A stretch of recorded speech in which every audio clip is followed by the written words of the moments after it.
development? Well, the situation continues to intensify. More than 30,000 cases now, and you have more restrictions placed in Chinese Wuhan, telling residents to start reporting their body temperatures daily, either through their phones, social media apps, or other methods. And Tianjin, a city not too far from Beijing, said it would be restricting residents' movements even further.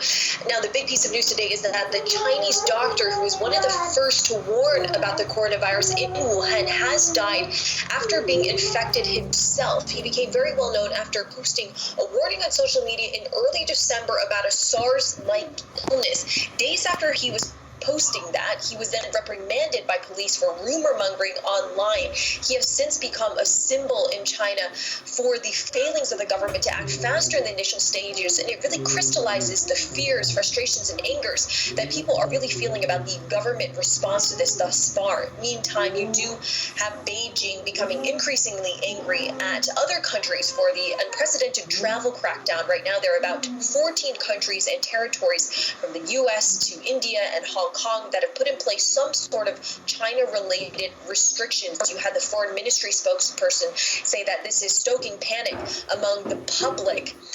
Meantime, the WHO has refrained from issuing any sort of travel restrictions and has cautioned against actions that promote stigma or discrimination. We're also looking ahead, of course, to that trade data from China. The expectation is that January overall trade data declined because of that seasonal Lunar New Year factor, and that the real impact of that outbreak is going to be felt in February because of the reduced working days and delays in transport and production. Yvonne, we continue to see the economic fallout also spreading inside Hong Kong, and banks are now offering to help.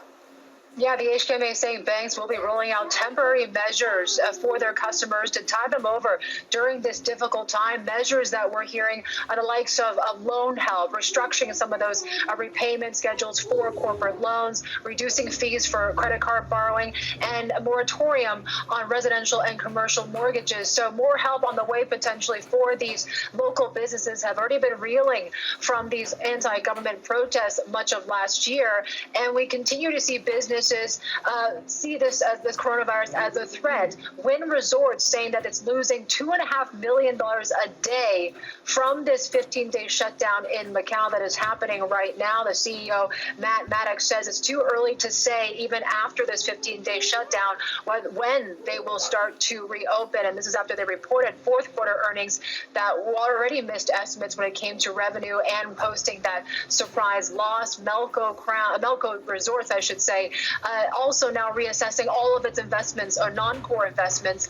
And the latest that they've said is that they're no longer going to be buying that second tranche of shares from Crown Resorts in Australia. And here in Hong Kong, more bad news, this time in the art scene. Art Basel is going to be canceling here in the city. It was supposed to happen next month.